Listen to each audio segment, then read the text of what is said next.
oportunidades dentro das empresas são muito maiores do que nos fundos imobiliários. É lógico que você tem ótimas empresas aqui no Brasil, pagando bons dividendos. Também tem empresas que são empresas que devem crescer bastante ao longo do tempo. Vocês já falaram que prefere evitar essas empresas, porque preferem um dividendo hoje, dá mais segurança para o investidor. Mas você citou, Fábio, fundo imobiliário, que também é um ativo muito procurado hoje, ficou muito popular entre as pessoas físicas, né? Tem mais de 1 milhão de pessoas investindo hoje em fundos imobiliários e que dão esse fluxo de pagamento de maneira mensal, a maior parte deles. Embora por legislação tenha que ser semestral, a maioria paga todo mês. O que dá muita previsibilidade para quem quer viver de renda, por exemplo, no caso viver de dividendos. Eu queria saber por que vocês não compram fundos imobiliários, qual seria o motivo? E também, na renda fixa, aproveitando o comentário do Felipe, aqui no Brasil a gente tem essa jabuticaba mundial, que se você pega uma lista, um ranking de juros, nós somos um dos países do mundo, pegando entre os países minimamente sérios, que tem o juro real mais alto. O juro real, gente, é simplesmente você pegar a Selic e tirar a inflação. Você tem uma Selic em 13,75 e uma inflação em 6,47 hoje. E se pega o boletim Focus, eles acham que vai cair mais até o fim do ano, embora para o ano que vem as expectativas já estejam de uma revisão para cima. Inclusive com uma Selic que está alta. E para o ano que vem o pessoal já está colocando que talvez bata 15. E lembrando que o juro real estava negativo até outro dia, né? Pois é. Então, por que vocês evitam a renda fixa? E dentro da estratégia de dividendos, por que não usar fundos imobiliários, na opinião de vocês? A renda fixa não é que a gente evita, a gente usa ela como reserva de emergência, por exemplo, né? Isso acho que é o ideal para você usufruir da renda fixa. Os fundos imobiliários, a gente entende a importância deles e a gente entende que seja como um nadar no raso, digamos assim. A pessoa coloca aquele pezinho para entender como é que funcionam os dividendos. Realmente ele tem um atrativo de cair mensalmente, isso é muito bom. Só que a gente enxerga que assim, as oportunidades dentro das empresas são muito maiores do que nos fundos imobiliários. Você paga alguma taxa de administração também para os fundos imobiliários, coisa que você acaba não pagando nas empresas, né, que você compra. Só que eu cito um exemplo, né? Você pega o Banco do Brasil que a gente estava falando, né? Eu costumo falar muito de Banco do Brasil porque é a ação que eu comprei bastante nos últimos anos aí. Mas você pega assim, uma empresa que, a grosso modo, lucra R$10 e paga 4 de dividendos. Os outros R$6 eles estão investindo. E quando eu falo para você que há 2 semanas atrás essa empresa estava valendo R$46, agora está valendo 35, isso para nós é uma oportunidade que não acontece, por exemplo, nos fundos imobiliários. Com valor patrimonial de 50 Isso, com valor patrimonial, que é uma métrica interessante para ser usada no caso de bancos, não é para toda empresa. No caso de bancos é uma métrica interessante. Só que você dá uma olhada nesse cenário, você não vê algo acontecendo parecido, por exemplo, nos fundos imobiliários. Né? Não com tanta frequência, pelo menos. Então, isso se traduz, na nossa visão, numa baita oportunidade. Você pega o valor de um fundo imobiliário, R$100, você vê a cota 99, 98, e ela não vai oscilar tanto e é inerente aos fundos, beleza. Só que eles, pelo fato também de distribuírem 95% de dividendos, eles têm que ficar toda vez captando também mais, né, recursos para crescerem. Nas empresas, como o próprio exemplo que eu dei aqui, um Banco do Brasil te paga R$4 desses dividendos que ela recebeu e ainda tem 6 para reinvestir no negócio para continuar crescendo, fazendo com que o valor patrimonial continue numa crescente. Então, assim, a gente não é contra nenhum investimento, cara. A gente não é contra Bitcoin, a gente não é contra fundo imobiliário, não somos contra. Mas, assim, a gente nasceu de ações. É o DNA, né? É o DNA. Seria contraditório a gente falar outra coisa. Então, assim, a gente investe em ações porque a gente acredita mesmo. E a gente acredita que o mar de oportunidades que se desenham, falaram agora que antes das eleições, o PT vai ganhar, vai destruir, como se fosse, vai destruir o mercado e tal. As ações caíram vertiginosamente.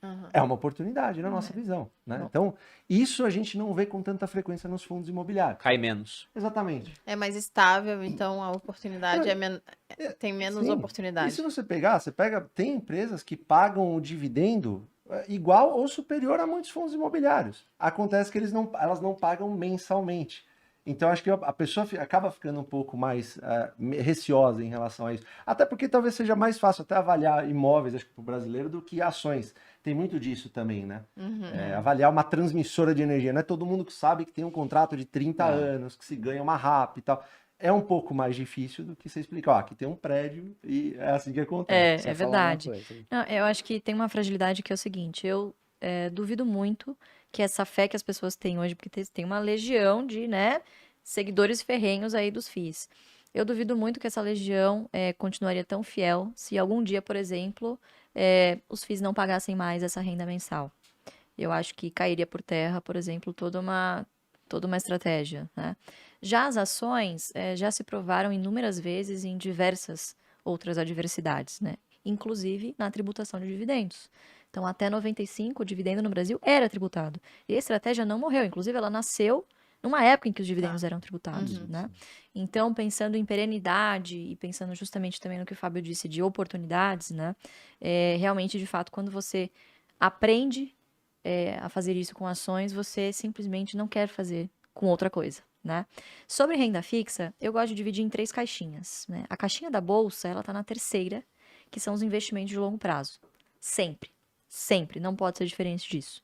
Se o recurso que você está aplicando na bolsa, você pretende usá-lo no intervalo de no mínimo 5 anos, Que geralmente é assim que o povo faz, né? geralmente assim, a gente sabe que 5 anos você tá sendo... eu tô sendo ainda, né, Otimista. um pouquinho otimista, né? Eu diria que o longo prazo, 5 ele é meses. muito particular, exatamente. O longo prazo para o brasileiro costuma ser um mês. Longo prazo freestyle. do Brasil. Exatamente, exatamente.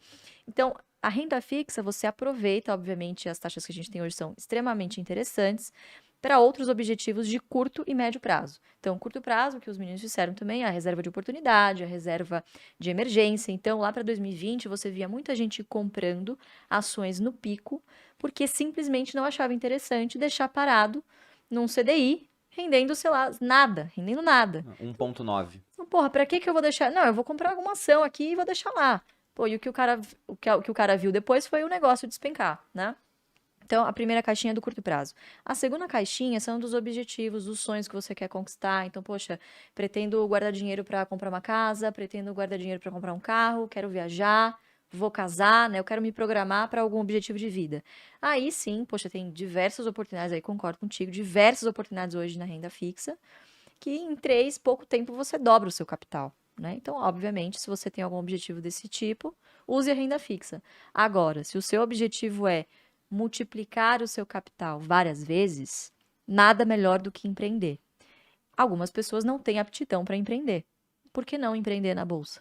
Né? É a mesma coisa, obviamente, correndo outro nível de risco, mas você fecha um ciclo em que você é sim um tipo de empreendedor, porque são poucos que atingem, né, todas as características possíveis para aguentar o tranco no longo prazo, né? Então, o potencial de valorização ele é imbatível, não tenho dúvida nenhuma. Se eu pudesse só voltar ao fundo imobiliário, eu acho que tem algo que a gente percebe muito e a gente comenta sobre isso, mas que é pouco falado, que é o seguinte: existem, obviamente, vantagens. O fundo imobiliário ele traz aspectos interessantes. Então, a pessoa ela vai começar a entender sobre visão de longo prazo, programação de fluxo de recebimento de dividendos. É um pé na renda variável, ela está na renda variável. Só que eu acho que o erro é tratar o fundo imobiliário como um ativo meramente financeiro e esquecer que por baixo dele você tem ativos físicos da economia real, né? Então, o que a gente sempre prega sobre ações? Que você deve conhecer o controlador da empresa, você deve estudar a fundo sobre os executivos, a cultura e gestão da companhia, qual que é o negócio dela, se você puder visitar a fábrica, vai, etc, etc e tal.